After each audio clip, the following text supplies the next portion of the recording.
It's Monday. Are you ready? Welcome to another edition of Almond Delights Reading Corner. Come on in and relax your spirit, relax your body, relax your mind as we get into this book.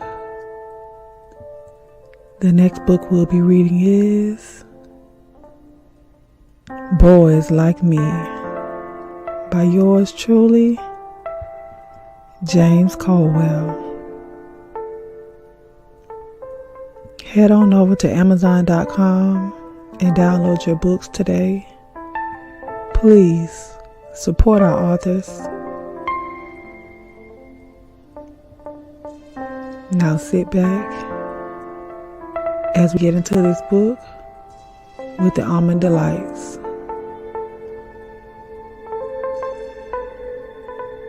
Are you ready? Shh. Let's read. Hello everyone, and welcome to another episode of Almond Delights Reading Corner. And this week we will be reading Boys Like Me by yours truly, James Colwell, aka Spill It Boy TV, here on YouTube. Hopefully you guys have downloaded your books or bought the hard copy. But we're going to get started. Y'all know how I am. But first and foremost, I would like to say thank you to Mr. Colwell for allowing us to read his book aloud on our YouTube channel. I would also like to put a disclaimer out there. I don't know yet, but there may be some choice words in this book that Almond Brown would not necessarily say, but I'm going to read the book in its entirety, every single word that's in here. So yeah. Hopefully you guys are relaxed so we can get started on the book, but I would like to read the back of the book first. Like, I really like what it says back here. So if you guys can hear me, let's read. And of course, I will not be interacting with the congregation at the moment, but love you guys for watching and listening. What is it to be different? When do you realize that you are what people consider different? How long does it take a person to accept that they are different? And do the people around them ever really accept it? Author James Colwell is the eldest of two sons born to a single mother in the winter of 1972. By the time he reached the age of 7, he realized his journey through this thing that we call life was going to be different. So now, after many years of learning to use his overabundance of creativity and imagination to be the best James that he can be, he is ready to lay it all out on the table, the good, the bad, and the not so pretty, in an effort to ease the journey of and educate others that are different or have family members that they consider to be different. To all of those who dare to listen, he will open his soul on these pages to share his laughter, his confusion, his tears, and his triumph. So let's get started on Boys Like Me. Preface: why now? The one question that set itself firmly in my mind as to the premise of this book is very simple. Why now? Why is now the time to write this book? What have you done and what truth have you discovered that qualifies you to write this information now? Repair is my answer. I need to fix what is broken within me, and in the process, sharing the facts about my life. I hope this will bless someone to repair their life as well, or completely deter them from making the mistakes I have made. There is someone out there that needs to hear my version of life. Everyone has a story. It's true. I feel as though mine needs to be shared. There is a little boy out there who has too much twitch in his walk and not enough bass in his voice, who has waited to hear that it is okay. There is a little boy out there that has a family that pretends to be okay with his sexuality that belongs to him. There is a mother out there that is willing to stand her ground in her beliefs and do it without having to throw her child away. There are family members that are not willing to stand in their truth about the part they have played in creating a hostile environment for this little boy who has always had way too much swag. There are people from all walks of life that do not have a clear picture of what it is to be homosexual and what it entails on a day-to-day basis. And there is me, a normal everyday person who has dealt with all of these situations and does not claim to have all the answers, but is willing to share the good and bad, the ups and downs, the totally hurtful and the undeniably empowering times of my life with all the honesty and transparent that I can stand. Now is the time to do this because I am on the opposite side of my issues and I am repairing myself daily, and I want to help others who have or happen to be a boy like me. Okay, Mr. Colwell. Chapter 1. Life, Love, and Jokes. Winter seems to always bring surprises. You can never tell what the weather is going to be. Clear skies or snow up to your knees. This theme even carried over to the maternity ward on January 9th, 1972. A single mother gave birth to a baby boy that she lovingly named James Edwin Colwell. This same child was given a nickname of Shaft. That came directly from a movie that would become a cult classic that told the story of a private detective that was suave, street smart, and irresistible to women. Well, that is where the joke went into play. In what seemed no time at all, it would become extremely evident that this little boy was the furthest thing from that character that you could even imagine. He had an overabundance of swag and charisma, but he lacked in masculinity totally. Just as docile as he could be with this little creature, he was as full of life as anything and anyone could hope for. Surrounded constantly by his immediate family, he thrived in many ways. No cares in the world for 3.5 years, and then his mother came home with an addition. A very small boy. A brother. James learned right away that life isn't always going to be fair, and it doesn't always go as planned. He had been told that his mother was having a baby, but it was more than that. He understood that she was having 2 babies, called a set of twins. But for some reason, she returned with only 1. It was confusing and seemed unfair. Right there is where the whole feeling of being slighted or just simply not getting all that was inevitably yours took its roots in the little boy. As he matured, he would deal constantly with not accepting less than what he was due. And most of this would be in form of relationships. One of the strongest non-changing relationships was formed the day that baby came home. Although he didn't really know exactly how to feel about this new member of his household, he basically went along with the program, and it was like clockwork. In a very short time, he grew to love that baby and would from there and forever protect that baby from everything but his own wrath. In the early days, it became evident. I didn't understand. That was my Google. In the early days, it became evident that the two of them were like night and day. He was neat and kept things in an orderly fashion. That baby was a slob and seemed to like to have lived in clutter. He was obedient and stayed out of his mother's way. That baby has never been big on listening and has been challenging his mama this whole journey. The two of them don't really see eye to eye for the most part, and that baby seems to always get his way. It was really no big deal. That's just the way it is. Spoiled rotten, that's what he was and still is to this day. Spoiled by his mother and his older brother.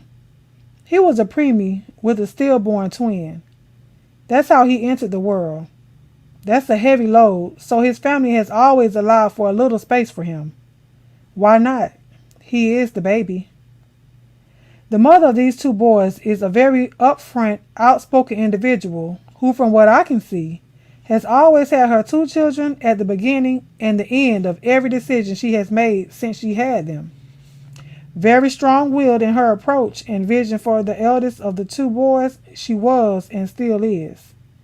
And as always, there is still that little bit of space that has been given to the youngest child. Though I love my mother with every fiber that I am made up of, I have always felt that there was a slight bit of bullying that has always been evident when it involves me. It started early in our lives, but the reality is she has always realized that one child would listen and the other one was a bit defiant. And I believe she picked her battles. Up to the age of 18, my mother more or less pushed me around the areas that she knew not to even approach with my brother because she was going to lose, hands down. I have to say, I don't believe that baby has ever completed a punishment period. I think he got put on punishment and was told that he would not be allowed to play once when he was about 6 and just literally never got off of that punishment. Reason being, when we would go to my grandmother's house for her to babysit us, any punishment I was on being enforced totally, no matter what. Rather it be no television, I have always been a lover of the boob tube. No outside or whatever it was, my grandmother was behind it 200%. One time in particular, my mom had forgot to tell my grandmother that I had been removed from a punishment that I was on. I was made miserable all day long because she wouldn't take my word for it, and I was held to the confinements of that punishment until she spoke with my mother. I found it to be cruel, especially when I was not a child that told lies. My brother, on the other hand, was handled in a totally different manner. 10 minutes after my mom left, so did he. The only punishment that ever worked on him was not being allowed to go outdoors. But it really didn't work because he didn't stay inside.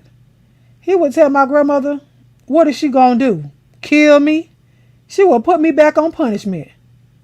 And out the door he would go. I tease my mom all the time now. I tell her, you were horrible at issuing punishment to your baby. You will go out the front door and he will go out the back door. We have shared many laughs about that situation over the years. But the difference in the way we were handled was extremely evident when it came to schooling.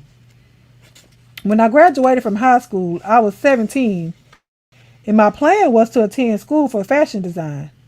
Well, this was so far from what my mother had in mind, and that is where an old argument resurfaced.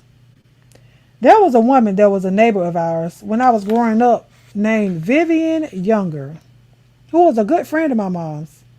She recognized my creativity and thirst to learn way back when I was about 6 or 7. And she taught me to crochet, knit, macrame, and various styles of beadwork. Miss Vivian could also sew. She is one of the most talented, self-taught individuals I have ever met. And I am forever grateful to her for turning my creative light on. She used to talk to me about sewing. She didn't feel as strongly about her sewing abilities as she did about her beadwork and manipulation of threads. She would always explain to me about the limitations of not knowing how to draft patterns. She always told me that I would have to learn pattern making because I was too talented to have any limits. I never forgot that. And before I leave the planet, I have all intentions on teaching her everything I know about pattern making.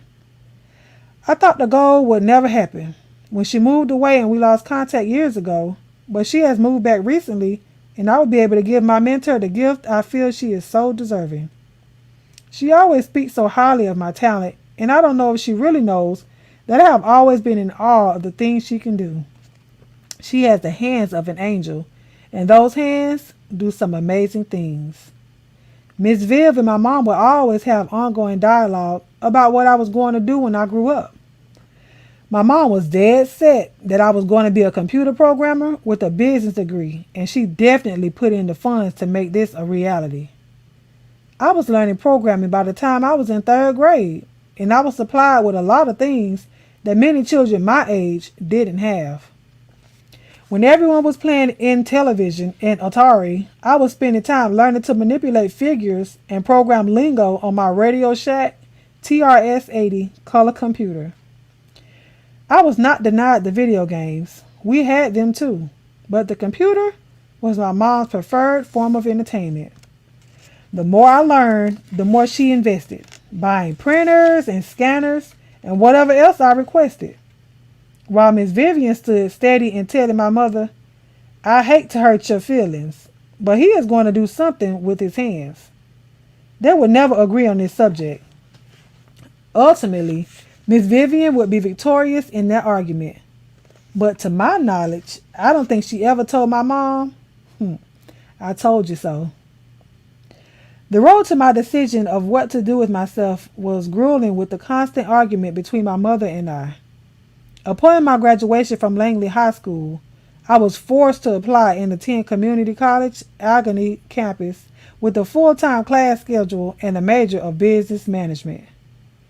I continued with this charade for 1 full year before I found myself so miserable that I had to do something. My grades began to drop along with my attendance record. I got so discouraged with my situation that I couldn't even stand to listen to what the instructors were talking about. I hated the sight of the buildings. Even when I just drove past campus, I felt an uneasiness in my stomach. I kept up appearances for my family. I literally got up every day and went to school, but I never got out of my car. I sat in my vehicle for hours each day, sketching clothing designs and dreaming of chasing my passion for the creative. When my class hours were over, I would go home and sew for the rest of the day. It was a miserable existence. Living a lie has never been my type of life. But this time, I had turned 18 and was getting a bit fed up. I always knew that this situation was strange, and I knew no one else who was enduring this, but I had never defied my mother. My brother did it all the time, so how bad could it be? I figured she'll be mad, but it won't last, and she'll understand. One day as I was sitting in my car, I decided to drive downtown Pittsburgh and visit the Clarissa School of Fashion Design. I was welcomed and taken on a tour of the school and equipped with an application filled with many questions about my interest in fashion and my skill level. I sat there and completed the forms, took a deep breath, and turned it in. 2 weeks later, I got an acceptance letter. I then figured it was time to come clean because there was no option. I was going to attend. So I left my bedroom and took my letter downstairs to the kitchen where I found my grandmother and a close family friend that I have always called my aunt. They were having lunch like they did every day. I explained to them what had been going on and what my intentions were. After being shocked, they both agreed that I should be going to school for whatever subject I chose. My grandmother said in her normal, colorful way of expression, "You're the ones that's got to do it. Tell your mother. To hell with her. Let her take her ass to business school and get a business degree." We laughed as we always did. My grandmother has never had a filter on her mouth. Anything may come out of there at any time. Well, now the edge had been taken off, with my grandma backing me. What's the worst that could happen? So I let my gram know I would tell my mom when she came from work. I was living with my grandmother at the time, but my mother came by every day for dinner when she got off work. When I heard my mom come through the door, I got up from the sewing machine and came down to talk to her. My grandma promptly came into the dining room and took a seat at the table as I explained to my mother my dilemma and what my plans were. I watched her as her face hardened like one of the witches from a Walt Disney animated movie, and then she began.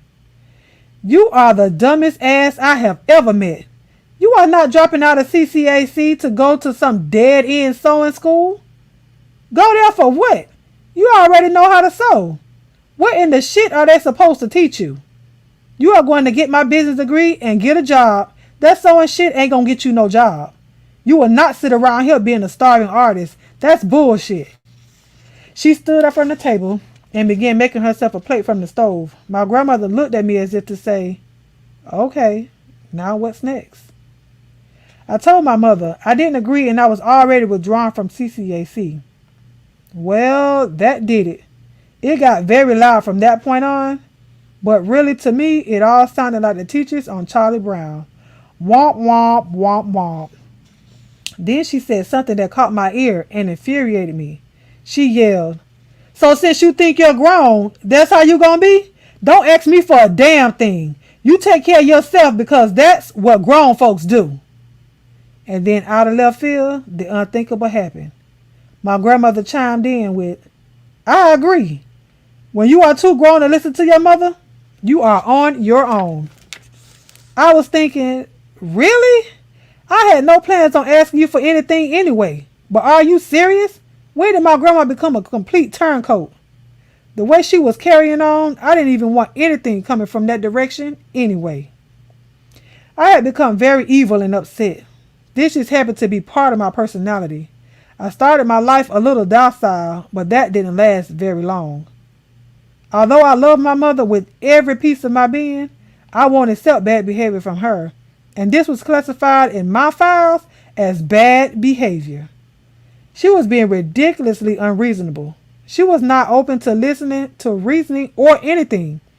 All she was focused on was her vision for my life, for which I have to say was so far off the mark.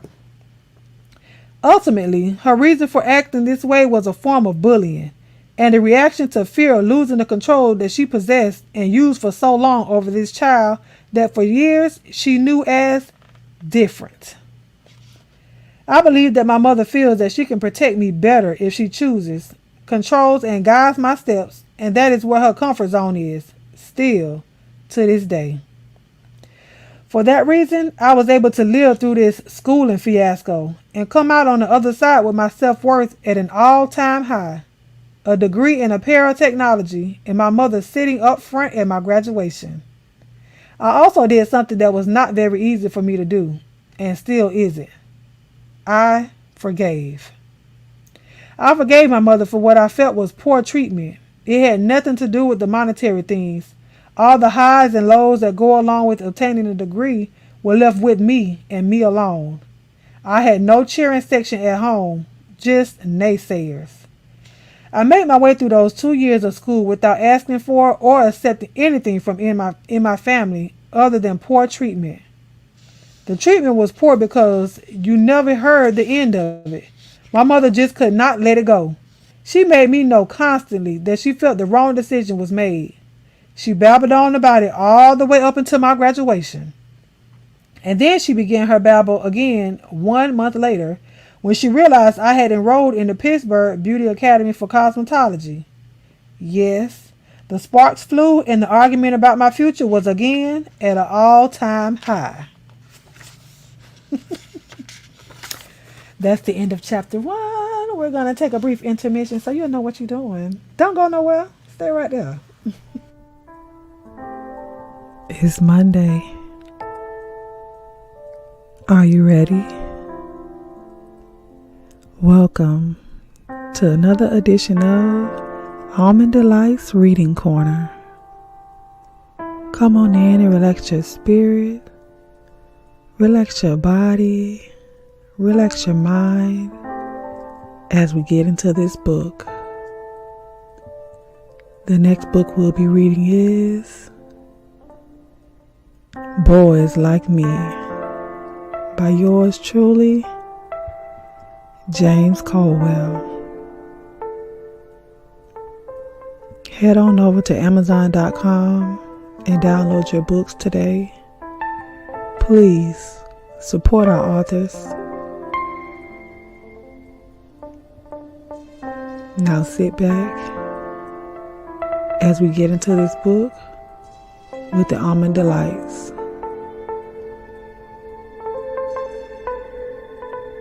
Are you ready? Shh. Let's read. Welcome back. We're on chapter 2 now of Boys Like Me. Hold on. We're blurry. Chapter 2. The center of my joy. Not so much. Everybody has one family member that they're just linked to the hip with, and it is so funny how time will repeat itself. The person that I was the most attached to was my grandmother. Her name is Thelma Colwell. And I see the exact same thing with my mother and my youngest son. Trying to separate him from my mother is next to impossible. It's like trying to separate two ice cubes. And I understand because as I was growing up, my grandmother couldn't get a break. I wanted to be everywhere she was. It was such a funny dynamic to have. I remember having to always explain to people that there was nothing going on between my mom and I or at her home. I just preferred spending time with my grandma. I loved my Thelma. She wasn't perfect, and I knew that from a very young age, but that didn't matter. She was my center, and she always made me feel wanted and safe. She is a short, thick-built, dark-skinned woman with the most beautiful skin. I always wanted to be as dark as her because she had no blemishes and told me she had never had one. I didn't either, but I could see what a lot of skinned African Americans went through. My mother is dark-skinned, just like my grandma and I. But my aunt, my sister's mother, is a lighter-skinned woman with naturally red hair and gray eyes, and she has always had battles with her skin. I've always embraced my dark skin. Thelma has always had a gorgeous head of long, thick hair. I have distinct memories of the smells that permeated the area where my grandma would wash and condition her hair. She used a cheap Suave shampoo and conditioner she would get from the grocery store. Then she would buy an expensive little glass tube of Infusium 23. I'd watch as she'd break the tip and say, "Back up, this is good shit right here." Then she would blow dry her hair, add a little bit of Live hair cream, and blow dry it till it was completely dry, and either put a pink sponge rollers in it, or if she was going somewhere right then, she would use her curling iron. I watched her do this regimen so many hundreds of times that it's not surprising that I became a licensed cosmetologist. I eventually moved into the house with my grandmother and great-grandmother when I grew ultimately tired of the constant interaction with my aunt's two sons.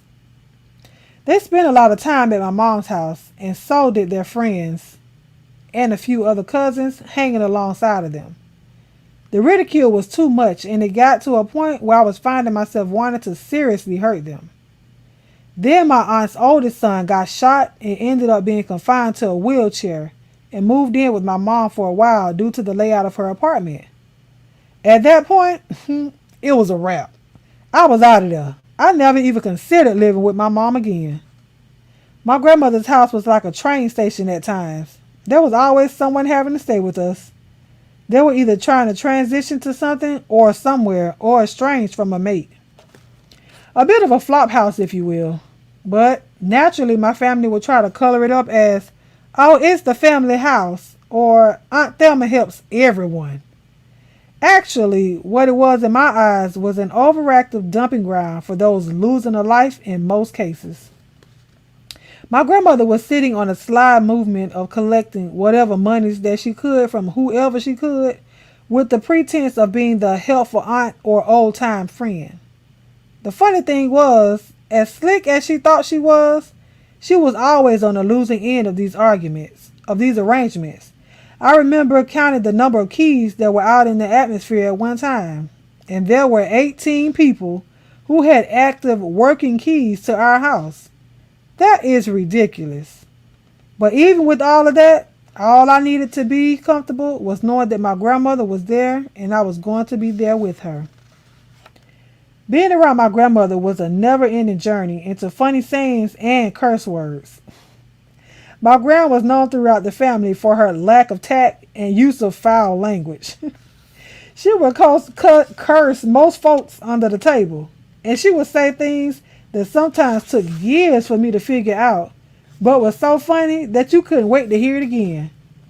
She is someone that I definitely believe has missed their calling to be a comedian. She is ridiculous, and I've always found it to be a riot. I was always listening, even when she thought I wasn't. I heard it all. from the family goings-ons to the advice and reactions to advice not taken by the girls in the family.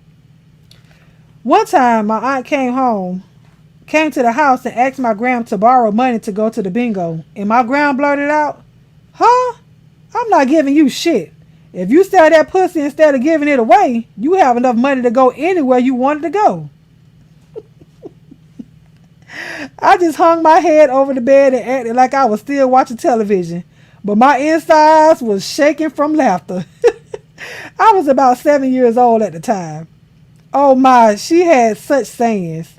Some things I heard so often that I automatically put them to memory and have found myself living by them. And most of them were meant for the female members of the family and me indirectly. A few of Miss Colwell's anecdotes were, "I'm no free fucking whore." That's one of her favorites. "You cracking, but you facking," meaning you're joking, but you don't even realize it's true. "Don't let Julia fool you."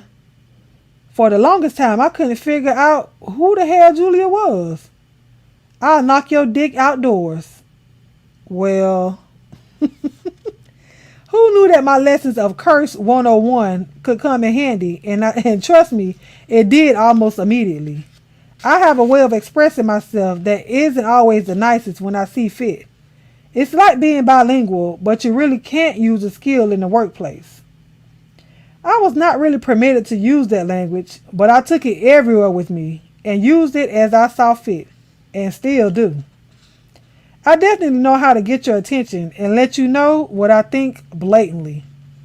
I have no problem being as offensive as it takes to back you up into your lane and keep you there. Where my mom would get upset about the things that came out of my mouth, my grandmother would sometimes finish what parts I left off. One time that sticks out of my mind is when my uncle and I got into it. My uncle was just that. The only uncle I had and my grandmother's only son.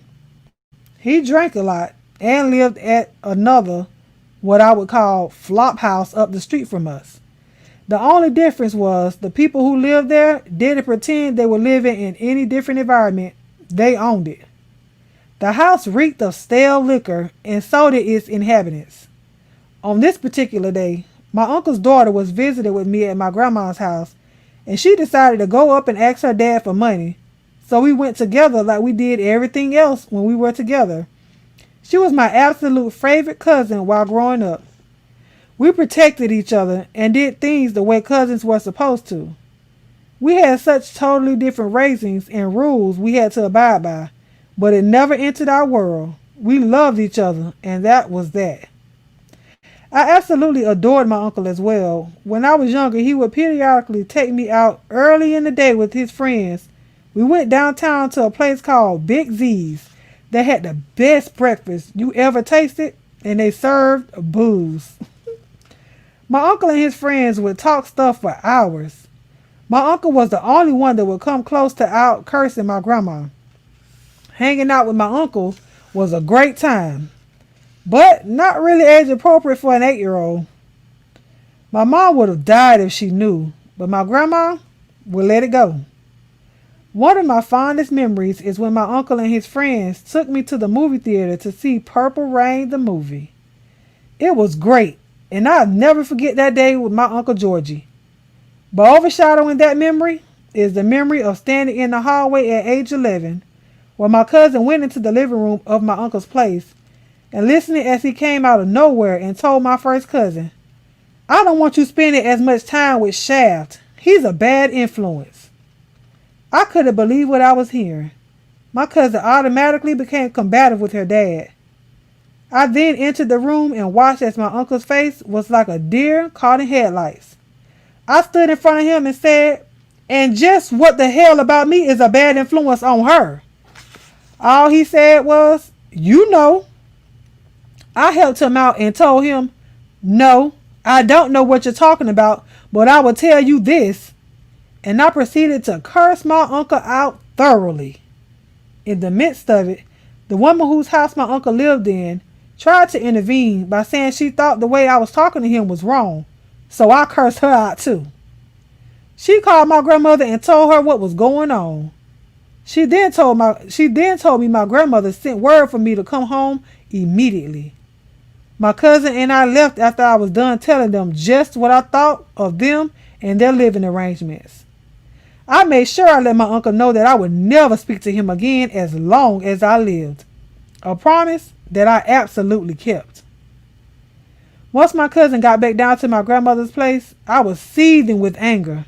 My grandmother wanted an explanation, and no sooner than I told her what happened, my gram snatched the phone and called my uncle and cursed him out and asked to speak to the female friend and cursed her out and told her not to ever call her with a half a story ever again and told her to mind her business next time. Okay, Grandma. My uncle died a few years after this situation took place, and it has always been a sad episode for me. It felt unfinished because I could not say to my uncle exactly what I wanted and felt because I didn't want to hurt my cousin's feelings. He was going on and on about me being a bad influence on her, and that was so far from the truth. We are a year and 9 days apart, and at the time this took place, my cousin was 12. She was already having sex with multiple partners, drinking beer, and smoking marijuana. I feel like I'm blurry. Hold on.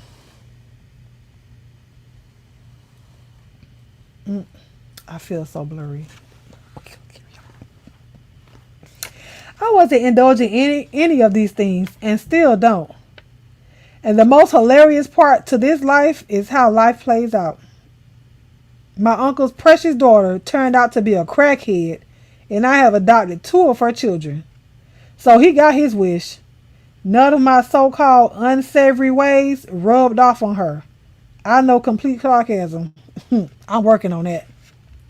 I started to realize a difference in my feelings towards my grandmother and some of her decisions as I reached my teenage years.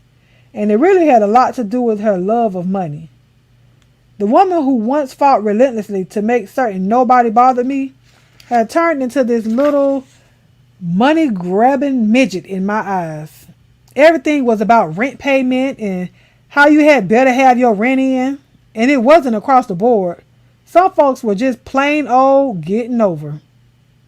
I was aggravated by my little leprechaun at least 20 days out of the month about money that she received every month on the same day. It was crazy. My mother had always given my grandmother money to accommodate my stay with her, and by the time I turned 10 years old, my mother had a court-ordered child support check that came every month, unbeknownst to everyone. My mother has never cashed one of those checks. She has always forwarded them directly to my grandmother for the care of me. And when the child support order was done, I paid out of my own pocket. She has never received a payment late or short, yet fussed about how she better get it all month long. She would even go so far as to lead people to believe that I was living off of her. One day my cousin, my grandmother's sister's eldest daughter, called to our house to speak to me. She asked if I would come over to her house so we can sit down and talk. I replied, of course. Once I was there, she sat me down and went through this whole scenario about how bad my grandmother's finances were and the fact that I had a part-time job after school and how it isn't right that I don't contribute anything to the household. Well, of course I became upset and explained about the monies that my grandmother had been receiving, while my cousin sat there like a deer caught in headlights. I nicely explained that the next time she wanted to play the finance game with me, she would need to have all of her facts straight. She felt like I was getting smart. It wasn't my intent, but in essence, I guess it was. But no apology was owed. She was being needy and completely out of order. I thought to be approaching the subject. So many times, my grandmother sat back and played the victim while throwing rocks and hiding her hands. The worst time of all was when I was in cosmetology school. It was the day after Christmas. I came in from attending school and an evening haircutting tutorial, and as I approached my bedroom, I knew immediately something wasn't right. Well, as it turned out, my so-called favorite cousin had come in earlier that day and stolen my video camera, 2 pair of gold earrings, 1 pair of silver earrings, and my brand new diamond earrings that I received just the day before. I was very upset, to which my grandmother replied, "Well, hell, it's not my job to sit here and watch your shit while you run the streets." That was an idiotic statement, and I let her know that. My grandmother filed charges against my cousin, which didn't stick because she testified in court that she didn't see the items in her hands physically, and filed a claim against her homeowner's insurance. Well, it took months for this check to come, so I thought. I happened to be in my grandmother's room looking for something, and I came across the pay stub from the check issued by the insurance company. When I approached my grandmother, she started to rant and rave about how I didn't ever pay an insurance premium and the money was rightfully hers, and she wasn't going to give me all that money to mess up. After an extensive shouting match and a threat to contact the insurance company and insurance claim fraud, she decided to give me what was left of my check. The original check was for over $700. She gave me less than $250. Oh, Grandma. I basically got robbed twice. Even after that situation, she kept trying to raise my rent to $300 once the child support order was over and the rent was being paid out of my pocket. I explained to her that the mortgage payment on the house was only $270. And there was no way I was going to pay that kind of money and live in her house in her scrutiny. It was a very aggravating process. It was like paying your rent on time and receiving an eviction notice every day for the last 20 days of the month. It made no sense. I eventually grew tired of the deceptive happenings and foolishness and left home at 22. It was, in my eyes, a sad turn of events. The woman that I had once couldn't get enough of being around, I, all of a sudden, couldn't get away from fast enough. Okay. So that concludes our read for this week. Oh, that was right on time, honey. But that was Boys Like Me by James Colwell. That was the first 2 chapters of the book. And honey, that grandma, that baby. Grandma Colwell, honey, she got a mouth on her. And she don't care. And she rubbed off on Mr. Shaft, honey. And baby, being different and having to be in a family when you're what they call different, it does suck because they don't understand who you are, but you're never given really a chance to explain. But at the same time, before you find out who you are, before you even find out who you are yourself, they look at you as different. So then you start to look at yourself as different.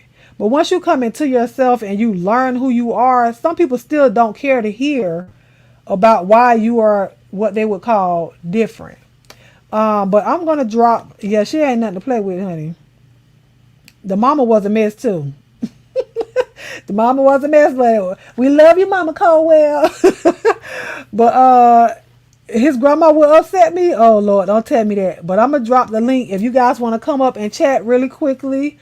Well, I ain't going to say quickly, but, we have 15 minutes. The last 15 minutes I dedicate to our Almond Delights to come up. That book was so interesting. Love listening to it. Yes, thank you, Cocoa Puff. But, yeah, it's just, listen, those first 2 chapters, even the preface in the back of the book, talking about being different, that in itself, especially being a child, and you grow up, and when you can sense that you're being treated differently than another sibling or a cousin or whatnot that's around, like that, it has to suck as a child to experience that at such a young age when you feel like you should be loved, or you see someone else getting all the love or the unconditional love that you think that you should have, but you're not getting it because you're different. But honey, we are a peculiar people. But we gonna I can't wait till next week. Y'all already know I don't pre-read the book before I before I come on here because I want to read and get a reaction with you guys. But we are going to thank Mr. Colwell, honey, for allowing us to read this book. If nobody's going to come up, girl, I'm with a whole headache. But it's a shame when people are different, when you're not growing up in the way that they want you to go, like the rest or something. I listen, amen. But once you come into yourself and you know that it's about you loving you and not necessarily about everybody else loving you, it's not going to matter to you. Because as long as you have a love for yourself deep down inside, and I'm not even talking about a surface love, the love that you fake showing yourself love so everybody else can think that you love yourself. But I'm talking about that deep rooted love where nobody can say nothing to you. That's the type of love that you have to have for yourself. That way, when other people say stuff to you, it does not penetrate your spirit. You know what I'm saying? It might touch you on the surface, but it won't penetrate your spirit. Okay? So love yourself deeply. And I don't know what, baby, listen. Love yourself deeply before you allow anybody else to tell you anything about you. Honey, because once you know you, I don't care what you come and say about me. Long as I know who I am, then everything that anybody else says is not going to matter if it's different from the way you feel about yourself. Yeah, other people are going to have opinions, but we already know what opinions are like, honey. Everybody has one. It's like a navel. We ain't gonna say the other, but it's like a navel. Everybody got one. You was born with a navel, okay? So don't think about that part of life when it comes to opinions and when those opinions are trying to tear you down and not build you up, okay? Yes, he went through so much at such a young age. It explains why James is so strong. Absolutely. I'm just reading you guys' comments. That's the kind of love you got to have for yourself. Absolutely. She said, you better say that, sis. Okay, I will. I have a cousin and we grew up feeling alike. That's how we bonded. But somehow we got older in like middle school and high school and she let everyone else dictate how she was and who she was. Well, when you become in high school and middle school and stuff like that, you then become influenced by your peers. Well, you can be. I'll say that. You can't be influenced by your peers. But if you're strong there, once you become an adult, it's going to be harder for an adult to influence the way you are. It should be. It should be harder for an adult. Once you're in middle school and high school years and you don't fall susceptible to peer pressure, once you get older in life, I mean, it'll be easier for you to abstain from peer pressure. Because you know who you are and what you want to accept. So, but we know that there are adults who who still fall in line of peer pressure as an adult. It's not just to the little kids, honey. It's adults now that fall prey to peer pressure. But you have to recognize what's going on around you. We speak on it now in our adult years, and she used to sound so broken until I got a hold of her this year. Yes, honey, put it back together. Once you see that, if you see that, and a person trusts your words, and that you're not saying something to them that will steer them in the wrong direction, speak life into that person. Don't talk about the person because you see them, they fell short or they're different now than what you were used to before. Speak life into that person. Encourage that person. And in the book, James already knew. Miss Vivian, that was his encouragement. She spoke life into him because she saw the talents that he had. His mother didn't want to see it. It's not that she didn't see it. She turned a blind eye to it because she had her own ideologies of what she wanted her son to be. And as mothers, we do have, a way of, well, I want my son to be this way. But we have to open up our eyes and recognize that eventually this child will become a man or a woman. And they got to go off on their own. They have to go off on their own. And that's why the Bible says, train up a child in the way that they should go. When they get old, they will not depart from it. If she raised him up, just loving him and allowing him to be him in a sense, now you still a child, so you still need to be in a child's place. But you still give your children a little leeway to be able to grow into themselves. Now don't get grown before your time. Do like your mama say, you smelling yourself. We not talking about that. True, though, I've always noticed if you are overly into giving into people when you're in your teen years, then you remain that way. I don't see too many break away and be themselves. Yeah, that's why you have to give the right amount. Give the right amount of you. Give the right amount of encouragement, but still allow that person to make their own mistakes. You know what I'm saying? So I think his mother didn't give him that space to make his mistakes, but when Miss Vivian poured into him and was telling him she was cultivating who he is today. You know, he still sews, and he was a cosmetologist, so she sold into that part of him that she saw made him happy. Going to school for business management and computer and all of that stuff, that did not make him happy. But his mother did not recognize that because she was using her eyes only. You know what I'm saying? She didn't try to see it through her child. She saw it through her eyes only, and she was being selfish, you know, which is, in a sense, that's what your mama wants you to be what your mama wants you to be. But at the same time, you have to tell your child, I want you to be what you want to be. This is what I want. But I tell my children, you know, I ask them what they want, you know, then I tell them, okay, well, you need to have options. Here is what I want, but I want you to be whatever's going to make you happy. So if you don't play basketball, if you don't play football, if you're not a doctor or a lawyer, I'm still going to love you, but I want you to do something that's going to make you happy, because all too many times we see.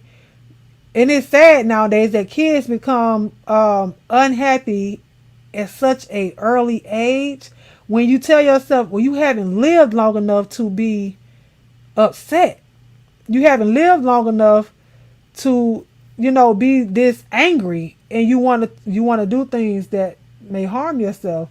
You know, but kids battle on the inside when they're not able to freely express themselves. I'll say that. So that's going to be the lesson for today, honey. Let your kids freely express themselves within boundaries. I'll say that, within boundaries, because they're still children. But talk to your kids. In the first 2 chapters, his mother did not talk to him. She talked at him. No, this is what you're going to do. I don't care what you say. I don't care what you love. Grandma was just like, child, you better go make your money.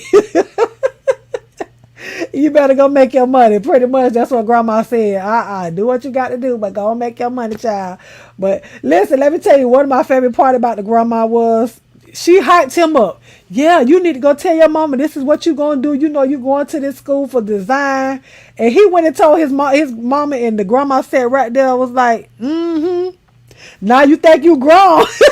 He like, wait a minute, you was on my side. Now you sit up here telling me, oh, you think you grown, you need to get out and all this stuff.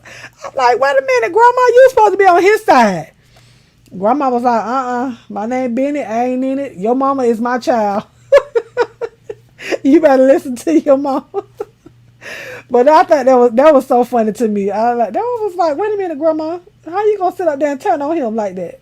So but that was it. If you guys have any oh, awesome, great, thank you. I like that, you know, that it was a lesson that came out of just those first 2 chapters of the book. Just those first 2 chapters. Girl, yeah, grandma set him up real good. And sat there, and I could picture her with a wine glass just sitting there like, I'm gonna see what she gonna say. Grandma said, I told you to mention it, not drop it on her like you grown. Hey, but grandma was like, I ain't got nothing to do with that. I can't do it. But listen, you guys, this was a great discussion, and that was the first 2 chapters of Boys Like Me. If you can, the links are in the description box for you to go and You can download this book if you have Kindle. I think it's free to download on Kindle. You don't even have to have a Kindle. You can download the Kindle app on your phone, and I think it is available in the Apple Store as well as the Google Play Store. You can download Kindle and then download this book, and I think it's free. Or you can get a hard copy. I think I paid 14. I think it was 14 for this.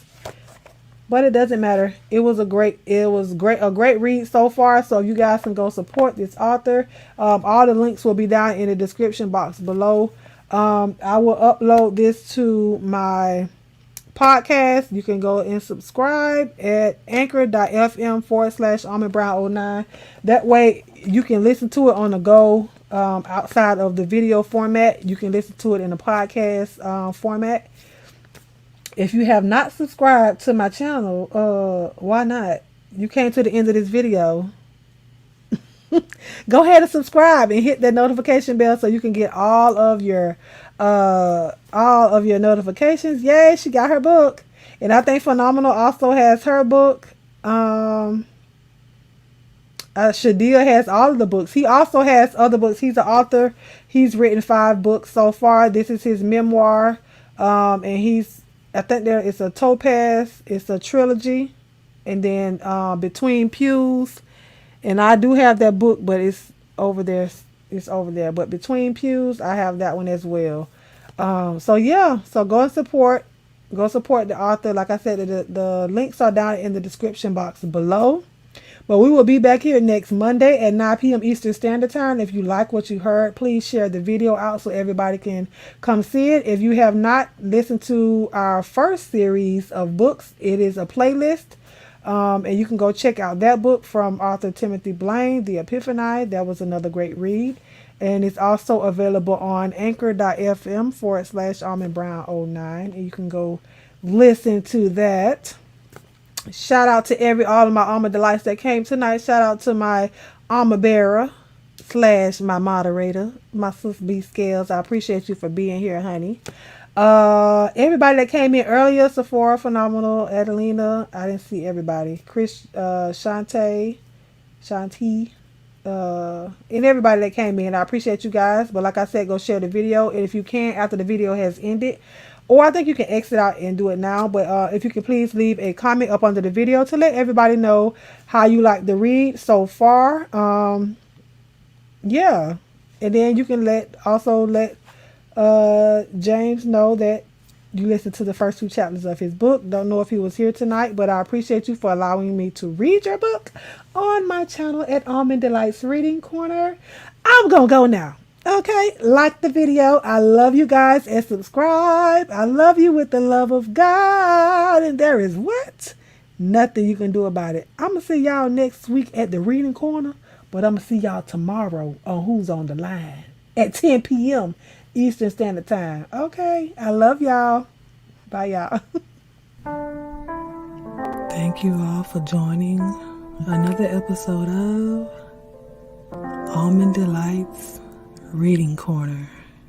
I pray that you enjoyed yourself and you're relaxing your mind, in your body, and in your spirit. Come back and join us again next week as we continue our reading. If you haven't subscribed, please do so. Be blessed and enjoy your evening.